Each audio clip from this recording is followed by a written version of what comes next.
Store करते रहते हैं। नेक्स्ट अपन बात करते हैं उसके माइसीलियम की।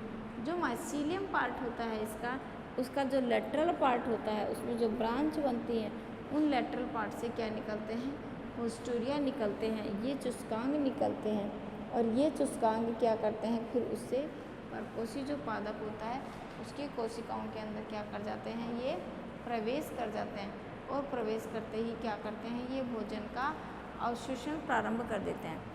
नेक्स्ट आती है इनकी भित्ति की बात। जिलेटिन वॉल की बात करें अपन कि जो स्क्लेरोस्पोरा है उसका जो माइसीलियम है उसके चारों ओर एक वॉल पाई जाती है। और वो वॉल किसकी बनी हुई होती है, जिलेटिन की बनी हुई होती है। ये जिलेटिन एक ऐसा पदार्थ होता है जो नमी की उपस्थिति में या जल की उपस्थिति में जल के अंदर घुलता नहीं है। और इसके अंदर स्टोर फूड मटेरियल क्या होता है, दूसरी जो फंगस होती है उसकी जैसे ग्लाइकोजन, और दूसरी फंगस की जैसे ही क्या स्टोर होता है इसके अंदर, ऑयल ड्रॉप, तेल की जो बूंदें होती हैं वो स्टोर होती हैं। आज अपन बात करते हैं इनके जनन की बात। ये तो हुई इनकी कायिक संरचना की पूरी कहानी कि किस तरीके से जो है ये अपना जनन जो है कायिक संरचना बनाते हैं, यानी कि इनका थैलस जो है वो किस तरीके से शाखित होता है और किस तरीके से वो कोशिकाओं के अंदर प्रवेश करता है। और जब वो कोशिका के अंदर प्रवेश करता है तब उसके अंदर न्यूक्लियस की संख्या जो है वो कितनी होती है। ये तो पूरी बात हुई उसकी वेजिटेटिव स्ट्रक्चर की। आज अपन जो है नेक्स्ट टॉपिक के बारे में बात करते हैं और वो टॉपिक है अपना रिप्रोडक्शन। तो हम कह सकते हैं कि जो माइसीलियम है यानी कि जो स्क्लेरोस्पोरा है, इसके अंदर दो प्रकार का रिप्रोडक्शन जो है वो पाया जाता है।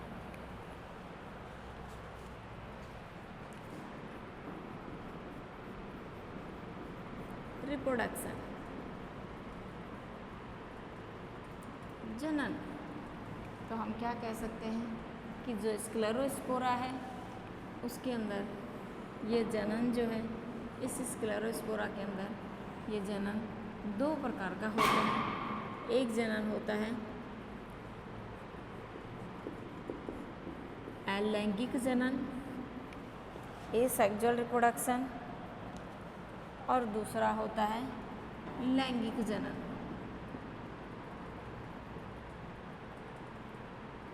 लैंगिक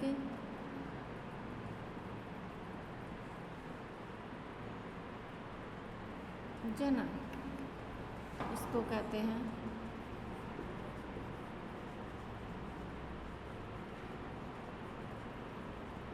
एसेक्सुअल रिप्रोडक्शन, और इसको कहते हैं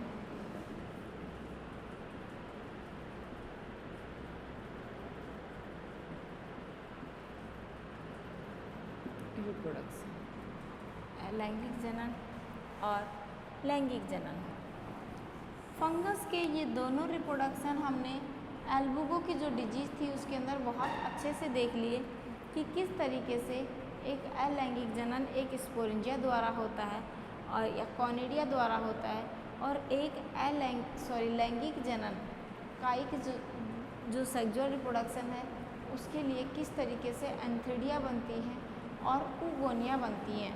तो आज अपन बात करते हैं अलैंगिक जनन की। सिंपल सी बात है कि स्क्लेरोस्पोरा भी क्या है, एक फंगस ही है। एल्बुगो भी क्या थी, एक फंगस ही थी। तो अलैंगिक जनन इसके अंदर भी किसके द्वारा होता है, बीजाणुधानी द्वारा।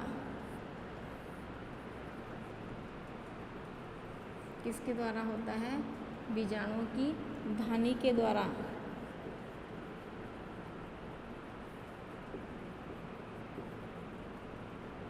स्पोरेंजियोफोर के द्वारा होता है एक मेथड। दूसरी मेथड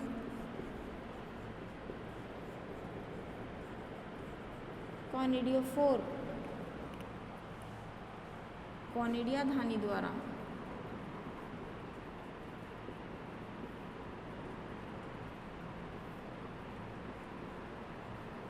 किसके द्वारा होता है, कॉनिडिया धानियों के द्वारा इसके अंदर रिप्रोडक्शन जो है वो होता है। तो अपन बात करते हैं एक बार डिटेल से स्पोरेंजियोफोर की। इसके अंदर बनने वाले स्पोरेंजियोफोर जो है उनके ऊपर स्पोरेंजिया लगती हैं। स्पोरेंजिया के अंदर खूब सारे स्पोर भरे हुए होते हैं। वो स्पोर प्रतिकूल परिस्थितियों से अपने आप को बचा लेते हैं, लेकिन जैसे ही क्या आती हैं अनुकूल परिस्थितियाँ आती हैं तो वो स्पोर जर्मिनेशन करते हैं। जो स्पोर बनाते हैं उनकी फ्लैजिला गिर जाती है और वापस वो स्पोर वाली कंडीशन में आकर के वो जर्मिनेशन करते हैं और किसका निर्माण करते हैं, एक स्क्लेरोस्पोरा की हैप्लॉइड स्पीसीज का निर्माण वो करते हैं। तो अपन बात करते हैं अब आगे नेक्स्ट स्पोरेंजियोफोर की।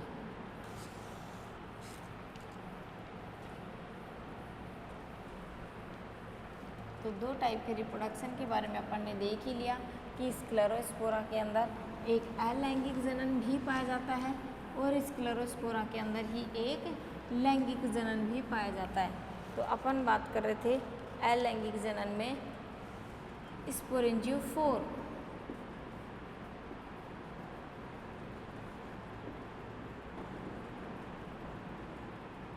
स्पोरेंजियोफोर तो अपन अगर इसके स्पोरेंजियोफोर की बात करते हैं तो सिंपल सी बात है कि स्पोरेंजियोफोर जो है वो कहाँ बनेंगी, स्पोरेंजिया पे बनेंगी, जिसके अंदर क्या भरे हुए होंगे, स्पोर भरे हुए होंगे। तो अपन सबसे पहले डायग्राम बनाएंगे स्पोरेंजियोफोर के लिए काम आने वाले माइसीलियम का।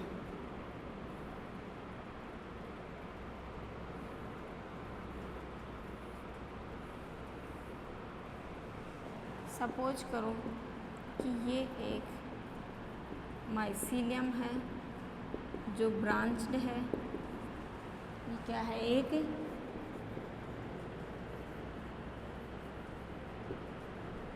माइसीलियम है और जो कैसा है, ब्रांच्ड है बट नॉन सेप्टेट है।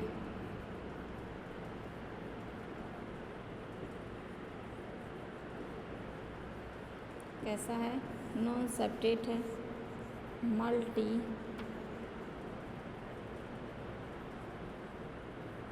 न्यूक्लिएट कंडीशन है।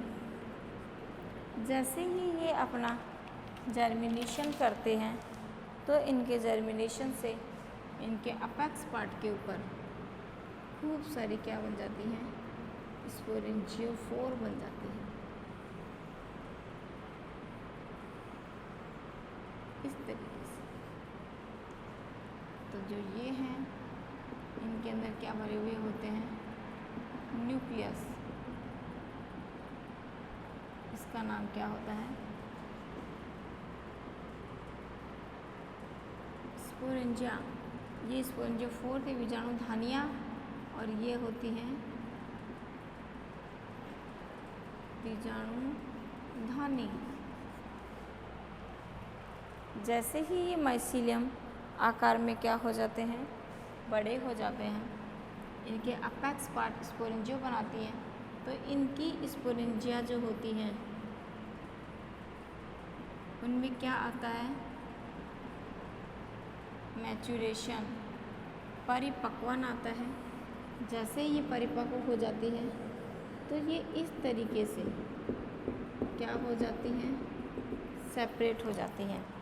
अगर अपन इसको थोड़ा सा लाइट कलर में दिखाएं कि जो माइसीलियम था इसके अंदर जो ये न्यूक्लियस थे, ये न्यूक्लियस इन्होंने अपना डिवीज़न किया और खूब सारे स्पोर बना दिए। अब जिसके अंदर ये स्पोर भरे हुए हैं वो तो पूरी क्या कहलाती है, स्पोरेंजिया कहलाती है।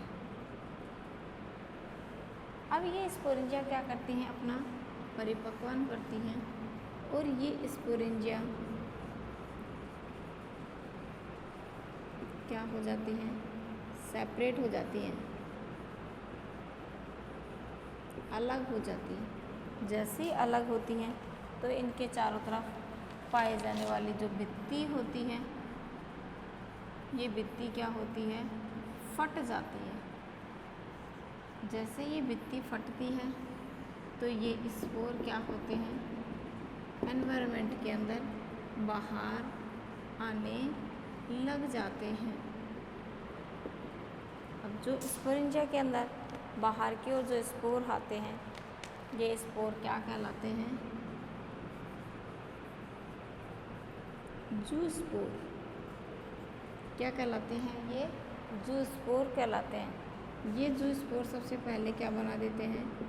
इस तरीके से राउंड शेप संरचना, और ये संरचना ही क्या कहलाती है?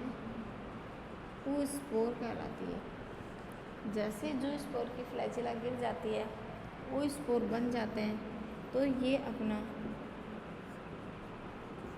अंकुरण करते हैं, यानी कि अपना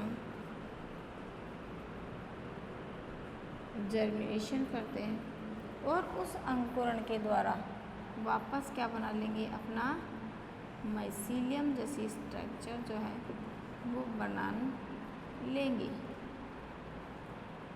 ये बन, और यही संरचना आगे जा कर के क्या बना देगी? माइसीलियम। तो हम इसे क्या कहेंगे? Germinated oospore। ये जर्मिनेटेड स्पोर क्या बना देगा? वापस माइसीलियम।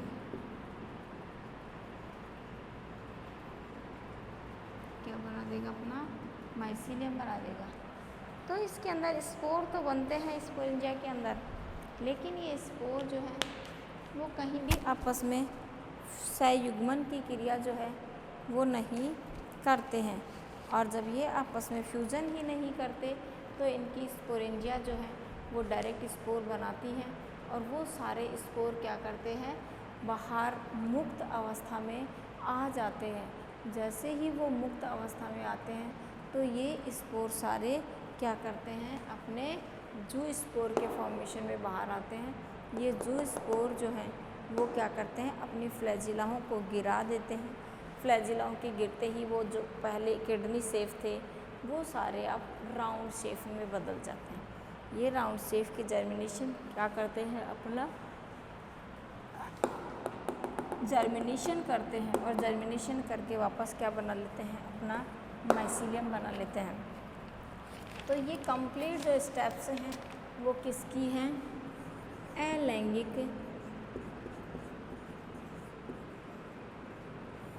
जनन की, एसेक्सुअल रिप्रोडक्शन की जो है ये कंप्लीट क्या हैं?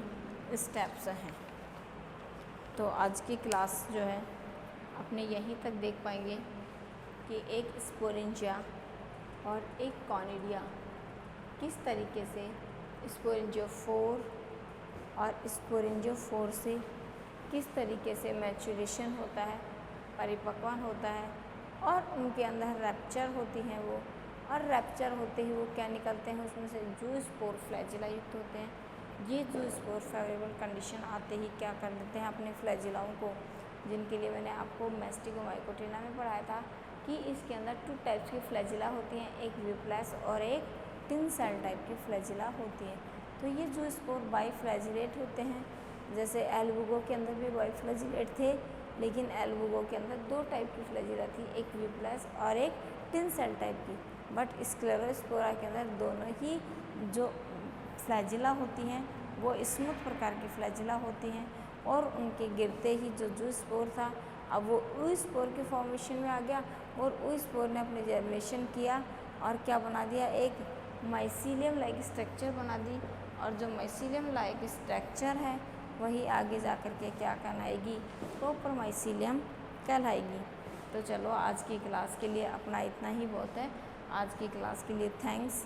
नेक्स्ट क्लास अपन नेक्स्ट एपिसोड में देखते हैं।